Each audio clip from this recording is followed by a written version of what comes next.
Hi friends, ഞാൻ Joshi James Chullipparambil.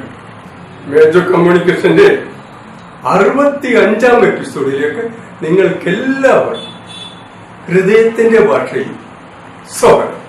നമ്മുടെ കർത്താവ് യേശു മിശിഹാ നമ്മളോട് പറഞ്ഞിട്ടുള്ളത് നിനക്ക് വിശ്വാസമുണ്ടോ എന്നാണ് ചോദിച്ചിരിക്കുന്നത്. അല്ലാണ്ട് നീ എന്നെ വിശ്വസിക്കുന്നുണ്ടോ എന്ന് ഒരിടത്തും ചോദിച്ചിട്ടില്ല. കാരണം നിന്നിൽ വിശ്വാസം ഉണ്ടെങ്കിൽ മാത്രമേ നിനക്ക് രക്ഷയുള്ളൂ. നിന്റെ വിശ്വാസം കവിഞ്ഞൊഴിയാലേ അത് മറ്റുള്ളവരിൽ എത്തിച്ചേരുകയുള്ളൂ. എന്നാലേ ഒരു സമൂഹം വളരുള്ളൂ.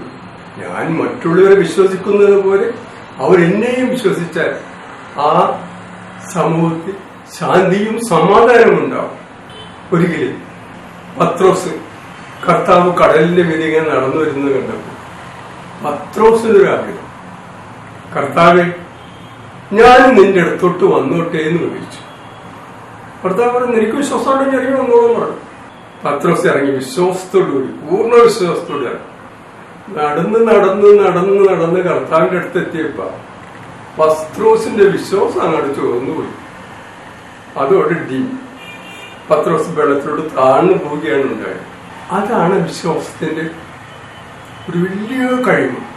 അത് തന്നെയാണ് കർത്താവ് വിശ്വസിച്ച് പറഞ്ഞത്, നിന്റെ വിശ്വാസം നിന്നെ പൊറിപ്പിക്കട്ടെ. നമ്മളിൽ വിശ്വാസമില്ലെങ്കിൽ നമ്മൾ കിലുങ്ങുന്ന ചെമ്പോ മുഴങ്ങുന്ന കൈത്താളമോയി മാറും. എന്റെ കഥക്ക് ശബ്ദം നൽകി അവതരിപ്പിച്ചിരിക്കുന്നത് മേരി ജോസഫ് വലിയ വീട്ടിൽ. നിങ്ങൾ ആരെങ്കിലും എന്റെ ചാനൽ സബ്സ്ക്രൈബ് ചെയ്യാൻ മറന്നു പോയിട്ടുണ്ടെങ്കിൽ എത്രയും പെട്ടെന്ന് സബ്സ്ക്രൈബ് ചെയ്യുക. അതുപോലെ തന്നെ എന്റെ ലിങ്ക് നിങ്ങളുടെ കൂട്ടുകാരന്മാർക്കും കൂട്ടുകാരികൾക്കും എല്ലാവർക്കും ലിങ്ക് ചെയ്തു കൊടുക്കുക. എന്നാൽ നമുക്ക് കഥയിലേക്ക് കടക്കാം. ജോഷി ജെയിംസ് ചുള്ളിപ്പറമ്പിൽ എഴുതുന്ന മലയാളം ബൈബിൾ കഥകൾ എപ്പിസോഡ് 65. ആ ശബ്ദം. അവരും കേട്ടു ആ ശബ്ദം, ഇടിമുഴക്കം പോലുള്ള കിടിലൻ ശബ്ദം. ഉള്ളിലെ നടുക്കം ഇപ്പോഴും വിട്ടുമാറിയിട്ടില്ല. കുതിരപ്പുറത്തു നിന്നും താഴേക്കിറങ്ങുവാൻ ആർക്കും ധൈര്യം വന്നില്ല. അവർ ശ്രദ്ധിച്ചു, ദൂരെ വീണുകിടക്കുന്ന സാവൂളിനെ. അവൻ എന്തു പറ്റിക്കാണും? ജീവൻ പോയിരിക്കുമോ?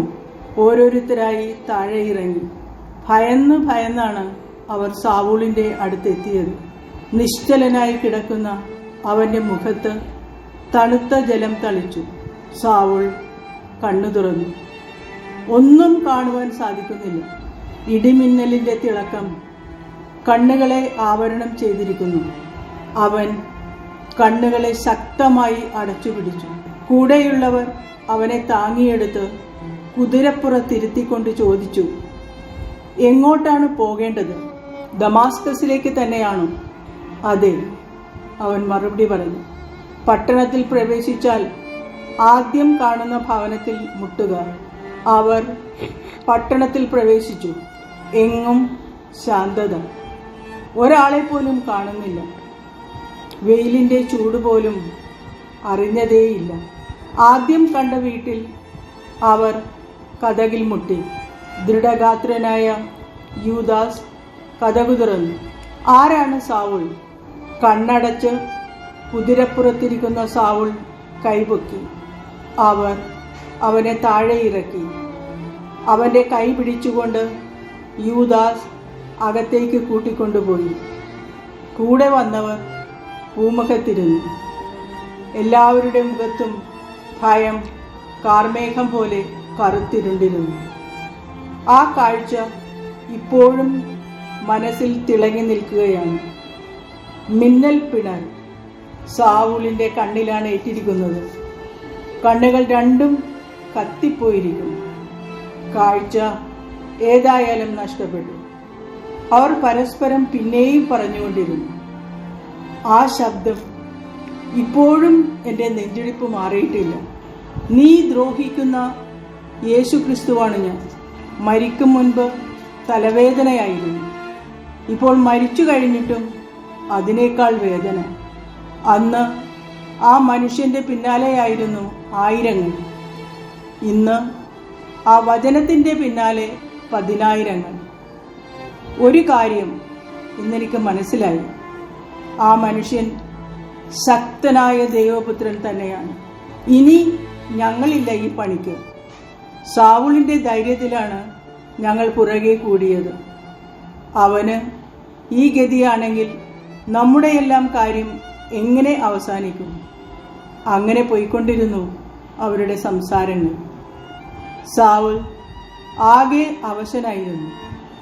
യൂദാസ് അവന് കുടിക്കുവാൻ പാനീയം കൊടുത്തു. അവൻ കുടിച്ചില്ല. കഴിക്കുവാൻ ആഹാരവും കൊടുത്തു. അവൻ കഴിച്ചില്ല. മനസ്സ് ഒന്ന് ശക്തിപ്പെടുത്തുവാൻ പ്രാർത്ഥനയും ധ്യാനവുമാണ് സമയം തള്ളി നീക്കിക്കൊണ്ടിരുന്നത്. ആ അശരീരിയായിരുന്നു ചെവികളിലും മനസ്സിലും. എന്തിനാണ് നീ എന്നെ ദ്രോഹിക്കുന്നത്? ഞാൻ നിന്റെ കർത്താവായ യേശു ക്രിസ്തു, ഞാൻ സത്യമായി വിശ്വസിക്കുന്ന തമ്പുരാനെ, അങ്ങ് ഈ ലോകം മുഴുവനും നിറഞ്ഞു നിൽക്കുന്ന ശക്തനായ ഏകദൈവമാണെന്ന് ഞാൻ അറിയുന്നു. കാഴ്ചയില്ലാത്ത അവൻ്റെ കണ്ണുകൾ നിറഞ്ഞൊഴുകിക്കൊണ്ടിരുന്നു. രാത്രിയിൽ ഉറങ്ങിയില്ല. ഉറക്കം വന്നെത്തിയുമില്ല. മനസ്സ് ശൂന്യമായിരുന്നു. ഓർമ്മകളിൽ സാക്ഷാൽ യേശുക്രിസ്തു മാത്രം. 1-ാം ദിവസം നേരം വെളുക്കുന്നതേയുള്ളൂ. കണ്ണൊന്നു തുറക്കുവാൻ ശ്രമിച്ചു. ഇന്നലെ കണ്ട മിന്നൽ പിണർപ്പ് വീണ്ടും അവൻ്റെ നേർക്ക്. അവൻ ശക്തമായി കണ്ണുകൾ പൊത്തിപ്പിടിച്ചു. അവിടെയെല്ലാം സ്വർഗീയ സുഗന്ധം പരന്നു. അടുത്ത് ആരോ ഇരിക്കുന്നു. തന്നോട് ചേർന്ന് ഇരുന്നു കൊണ്ട് പറഞ്ഞു, ഞാൻ നിന്റെ കർത്താവായ യേശു ക്രിസ്തു, തമ്പുരാനെ, ഞാനിതാ. അവൻ മറുപടി പറഞ്ഞു, ഞാൻ നിന്നെ പഠിപ്പിക്കുവാൻ പോവുകയാണ്. എൻ്റെ സ്നേഹവചനങ്ങൾ മുഴുവനും ശ്രദ്ധാപൂർവം കേട്ടിരിക്കുക. അവൻ ഓരോ വാക്കുകളും പെറുക്കിയെടുത്ത് മനസ്സിനുള്ളിൽ ആണിയടിച്ച് ഉറപ്പിച്ചു. 3 രാവും പകലും അവനെ പഠിപ്പിച്ചു. അവൻ കൂടുതൽ ശക്തനായി. തലയിൽ കൈവച്ച് അനുഗ്രഹിച്ചപ്പോൾ അവിടുന്ന് പറഞ്ഞു, നിന്നെ ഞാൻ പൗലോസ് എന്ന് പേര് ചൊല്ലി വിളിക്കുന്നു. നീ വിജാതീയരുടെ ഇടയിൽ എൻ്റെ വചനങ്ങൾ പഠിപ്പിക്കുക. അതുകൊണ്ട് നീ വിജാതീയരുടെ അപ്പോസ്തലൻ എന്നറിയപ്പെടും. എനിക്ക് വേണ്ടി കൂടുതൽ ത്യാഗങ്ങൾ സഹിക്കേണ്ടി വരും. അവൻ ഉറച്ച ശബ്ദത്തിൽ പറഞ്ഞു, അവിടുത്തെ തിരുമനസ് പോലെ നടക്കട്ടെ. നാളെ എൻ്റെ ശിഷ്യന്മാരിൽ ഒരാളായ അനനിയാസ് നിന്നെ കാണുവാൻ വരും. അവനോട് കൂടെ പോവുക. വെളുക്കുന്നതിന് മുൻപേ കാത്തിരിപ്പ് ആരംഭിച്ചു. അവിടുന്ന് പറഞ്ഞതുപോലെ അനനിയാസ് എത്തി. അവൻ സാവൂളിനോട് പറഞ്ഞു, എനിക്കൊരു ദർശനമുണ്ടായി. ദർശനത്തിൽ എൻ്റെ കർത്താവ് യേശുക്രിസ്തു അരുളി ചെയ്തു, ദ്രുതുവീതി എന്ന് വിളിക്കപ്പെടുന്ന തെരുവിൽ യൂദാസിന്റെ ഭവനത്തിൽ ചെന്ന് സാവൂളിനെ കാണുവാൻ പറഞ്ഞിരുന്നു. നിങ്ങളാണോ ആ സാവൂൾ? അതെ, ഞാൻ തന്നെ. അനനിയാസ് അവന്റെ ശിരസിൽ കൈവച്ചുകൊണ്ട് പ്രാർത്ഥിച്ചു, കർത്താവെ, ജെറൂസലേമിൽ അങ്ങയുടെ ജനത്തെ ദ്രോഹിച്ചവനാണ് ഇവൻ. അങ്ങയുടെ പക്ഷത്തു ചേർന്ന് പ്രവർത്തിക്കുവാൻ യോഗ്യനാക്കിയതിൽ ദൈവമേ, അങ്ങേക്ക് സ്തുതിയും നന്ദിയും. ഈ മകനിൽ പരിശുദ്ധാത്മാവ് വന്നു നിറയുവാൻ കരുണ കാണിക്കണമേ.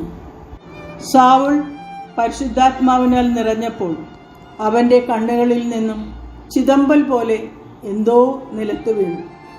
അവന് കാഴ്ച തിരികെ ലഭിച്ചു. അവനും കൂടെയുണ്ടായിരുന്നവരും കുറെ നാൾ ദമാസ്കസിലെ ശിഷ്യന്മാരുടെ കൂടെ താമസിച്ചു.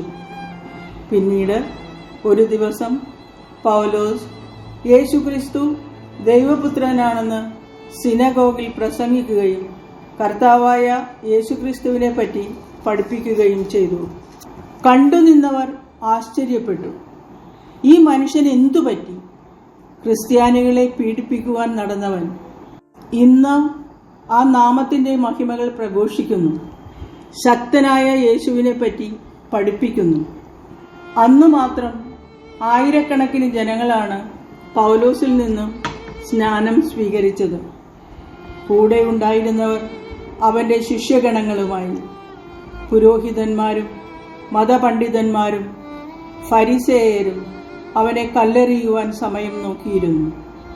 ഒരിക്കൽ അവൻ്റെ ഭവനം വളയുകയും ചെയ്തു.